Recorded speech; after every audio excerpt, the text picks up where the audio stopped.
nshuti mwene data, reka ngushimire nongere kugushimira wowe tugiye kubana uyu munsi. Mu nkuru y'uyu munsi ndibaza niba warumvishe ikiganiro cy'ubushize.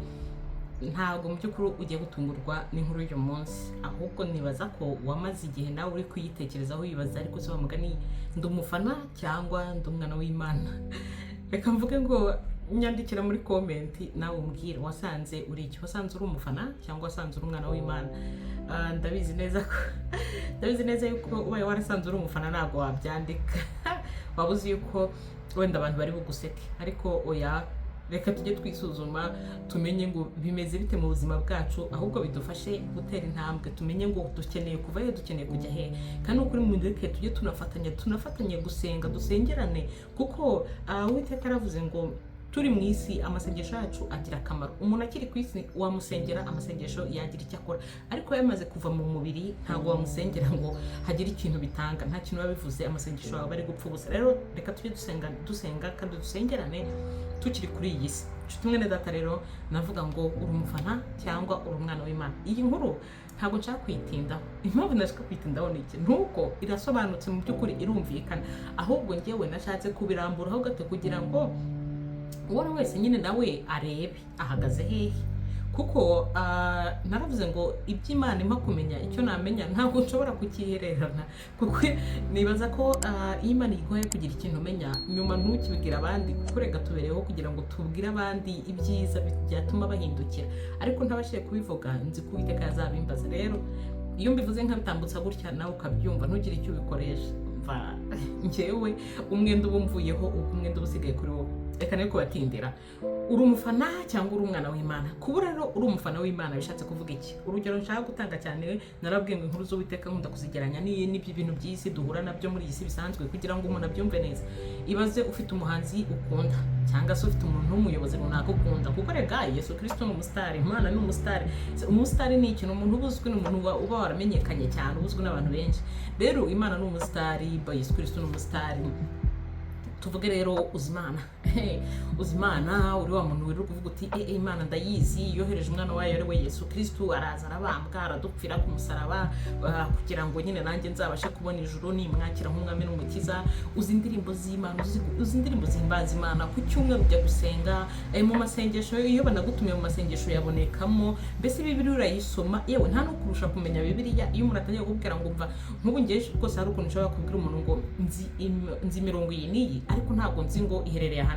Hari umuntu ushobora kubwira nti umurongo uyu uvuga gutya na gutya, agahita ambwira ngo umva ngo biri muri Zaburi cyangwa biri muri Matayo cyangwa biri mu byahishuwe, ugasanga umuntu ijambo ry'Imana ararizi, Bibiliya yarayimize bunguri. Noneho ahubwo ibintu nk'ibyo ugasanga bituma n'undi asigara yitekeza, akavuga se kuko Bibiliya ntayizi yose, ko ntazi aho ibintu biherereye, ibyo mba mvuga ubu bimeze bite, ukumva nawe ubwawe uri braminga. Ariko reka mbanze nsuzume neza nanjye mvuge ngo ese uwo muntu umeze gutyo aba ari umufana cyangwa aba ari umwana w'Imana?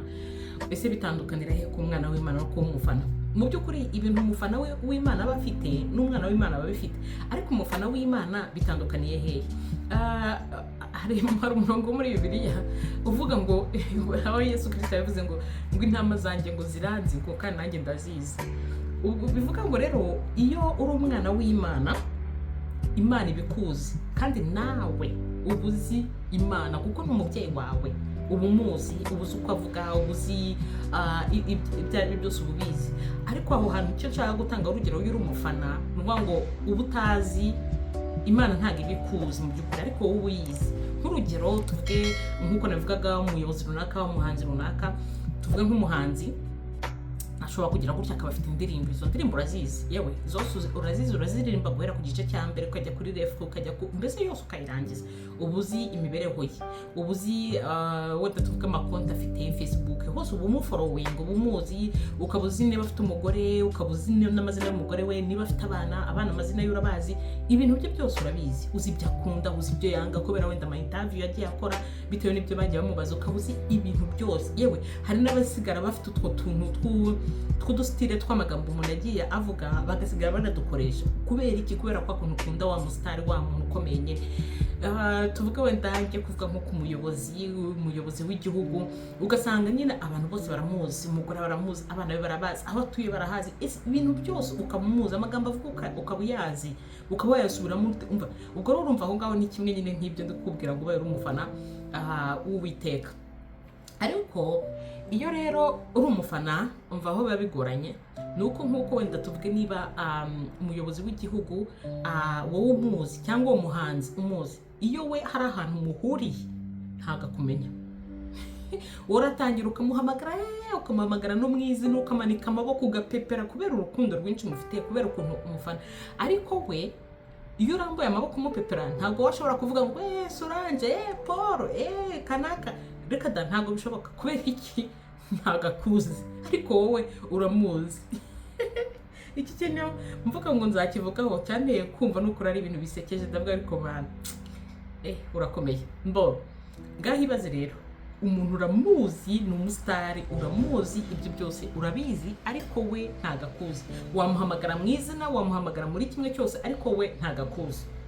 None se ngaho ibaze nawe ku Mana, nk'uko nabivugaga, ukabuza ijambo ry'Imana, ukabuza buri kimwe cyose, ariko Imana itakuzi. Hari imirongo myinshi yo muri Bibiliya, tuvuge nko muri Matayo igice cya 5 umurongo wa 8 haranditse ngo ubu bwoko bunshimisha iminwa, ariko imitima yabo imba kure. Luka igice cya 6 umurongo wa 46 haranditse ngo mumpamagarire iki muti databuja, nyamara ntimukore ibyo mvuga. Bivuga ngo rero iyo uri umwana w'Imana ubu uzi ibyikubwira kandi mu by'ukuri nawe ukabyubahiriza. Ni nkuko navuga ngo ntubu urashaka kumenya uko Imana ivuga, ukaba ushaka kumenya ngo uri umwana w'Imana, ariko ukaba utazi Imana ivuga gute. Niba udasoma Bibiliya, ukaba udasoma Bibiliya ngo uhere mu itangira ugere mu byahishuwe, ukaba utazi icyo Imana yavuze muri Bibiliya, kandi Bibiliya ari ryo jambo ry'Imana. Bibiliya ni ibyahanuwe, ni ibyasohotse mu kanwa k'Uwiteka, ariko abihishurira intumwa ze kugira ngo babyandike uwo ari we wese azabashe kumenya ngo dore uko Imana ivuga. Ariko niba utasoma Bibiliya, ukaba usoma igice kimwe ejo ukarambika, ukazongera gusoma rya Imana, wayimenya gute? Mwamenyera gute? Aho rero niho nshaka kuvuga ngo hari nk'abantu bashobora kugera gutyo, ugasanga ubugize nk'inzozi, wakarota inzozi wagize ukabyuka wibaza, izi nzozi nazihawe nande? Ko numva wenda zimeze gutya, si n'Uwiteka wambwiye, wagize icyo ambwira? Ese ni ziturutse ku mwijima? Izi nzozi bimeze gute? None se urumva utari umufana? Niba udashobora kumenya icyo Imana yakubwiye no mu nzozi, uri umufana?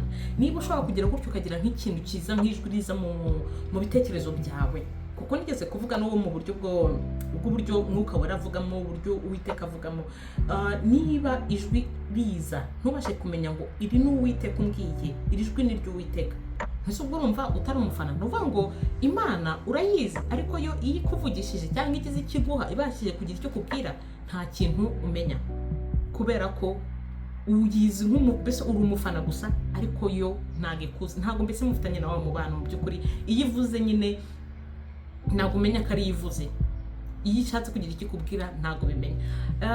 Mu by'ukuri icyo kintu nicyo nashatse kuvugaho, ko kugira ngo ube umwana w'Imana, kugira ngo we kuba umufana gusa, umwana w'Imana aba afite bya bindi byose umufana afite byose, ababizi pe, abazi ijambo ry'Imana, aba azi uko byagenze, uko Yesu Kristo yaje, ibyabayeho byose n'ibigenda bibaho, ku Uwiteka agenda amusanga, ibyo amubwira arabimenya.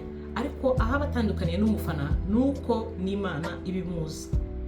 Kugira ngo rero Imana ikumenye, nuko ari ibyo ukwiye kuba ukora, no kuba wubaha Imana kandi ukasoma ijambo ryayo, ukubahiriza ibyo gusaba, ukagendera mu murongo wayo. Aho niho uba uri umwana w'Imana, uba wubaha umubyeyi wawe, wubahe so na nyoko, wubahe so na nyoko, wubahe data, wubahe papa wawe, wubahe Imana. Iyo wubaha Imana ukagendera mu ijambo ryayo, ukumva ibyo ikubwira, ukabyubahiriza, uba uri umwana w'Imana. Icyo gihe Uwiteka aba akuzi. Niho handi nyine ngo ubu bwoko bunshimisha iminwa.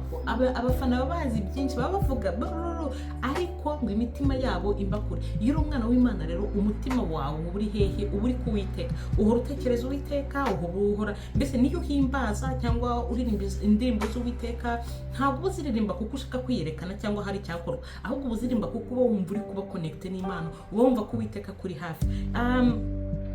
Ahantu nashatse gutanga urwo rugero rworoshye kugira ngo byibura ubutaha nzababwire uburyo ki Uwiteka noneho avugamo, uburyo ijwi rye uburyo avugamo, kubera ko hari uburyo yangendereye aranganiriza aramvugisha. Ariko reka mbabwire byaturutse kuki? Byaturutse kuri ibi ngibi nanjye ndi kukubwira, kuko nanjye naravuze ngo ni gute Mana ntakuzi? Ni gute ntakuzi? Waravuze ngo intama zawe urazizi, ngo kandi nazo zirakuzi, ni gute ntakuzi? Ariko mu gihe nibazaga ngo ni gute ntakuzi Mana, ni gute ntakuzi, Uwiteka yarangendereye aranyiyereka, mbese amyereka uwo ari we mu by'ukuri, nsanga ndamuzi, ariko mu by'ukuri nari ntarasobanukirwa neza ngo ndamuzi se cyangwa se muzi gute. Ariko reka mbabwire ngo ubutaha, mu nkuru y'ubutaha nshaka kuzababwira uburyo naganiriye na Yesu Kristo, uburyo yampaye kumenya uwo ari we, kugira ngo mu by'ukuri iyo mvuga izi nkuru z'Uwiteka ntabwo mba nshaka wenda nko kubirataho, batazajya hagira bamwe babitekerezaho gutyo, wenda bavuga bati Uwiteka amukunda kuturusha, aramwiyereka, aramuganiriza, amubwira ibi n'ibi. Oya, ahubwo mba ngira ngo bibatere namwe inyota yo gushaka Uwiteka, kuko Uwiteka yavuze ngo uzagira inyota nyine yibye azamuha nyine kuri amazi y'ubugingo yayandi, mbese uzanywa ibye uzasobanukirwa ibye kandi muzahorana. Rero njyewe iyo ndi kubabwiriza inkuru mbagira ngo namwe muvuge ngo kuri Alliance byagenze gutya, nanjye koko byagenda gutya, bibatera imbaraga, bibatere gushaka Yesu Kristo mufite imbaraga kandi mushikamye murushijeho, kuko narababwiye ngo uko nkunda niko agukunda, uko ngenderera niko yakugenderera, uko amvugisha niko yakuvugisha. Ahubwo wowe urabura iki? Urabura iki? Ufite inyota yo kumumenya, ufite iki? Ubwo rero impamvu nshaka kuzabibabwiraho nuko mu by'ukuri hari ikintu cyambayeho, ubwo byose nzabivuga mu nkuru y'ubutaha, byatumye mvuga ngo ntabwo ndi umwana w'Imana, eske Yesu Kristo ndamuzi? Nanjye ubwo urumva nitekerezagaho nibaza niba ndi umufana cyangwa ndi umwana w'Imana. Ariko reka mbabikire iyo nkuru ubutaha y'uburyo nzababwira uburyo Uwiteka noneho byatumye menya ngo ndi umwana w'Imana. Niba nawe bitarakubaho, kugira ngo nawe uzabitekerezeho uvuge ngo Uwiteka nshaka ikimenyetso cyatuma amenya ko ndi umwana wawe, ntari umufana wawe. Nshuti mwene data, reka ngushimire wowe twabanye, kandi niba no kuri wumva iyi nkuru hari uwo yagirira akamaro, reka ngusaba ukoresheya, kuko hari uwo byageraho n'ukuri bikamugirira umumaro, hari uwo watabara, hari uwo wahindurira ubuzima, kandi ibyo byose ni ibyo tuba dukora nyine kugira ngo tuzahembwe nitugera mu bwami bw'ijuru. Bikore rero kugira ngo ukomeze kugira ibihembo bisa nyine ngo tubitse ubutunzi bwacu mu bwami bw'ijuru. Rero bikorera kugira ngo ukomeze kubitsa ubutunzi mu bwami bw'ijuru, kuko niho uzagera ugatura nyine utuye ahantu heza kandi hakomeye. Nshuti mwene data, ngaho ukora subscribe niba utarayikora, kugira ngo tujye dukomeza kubana mu nkuru nk'izi, kandi nkomeje no gushimira na buri wese wakoze subscribe. Imana iduhane umugisha.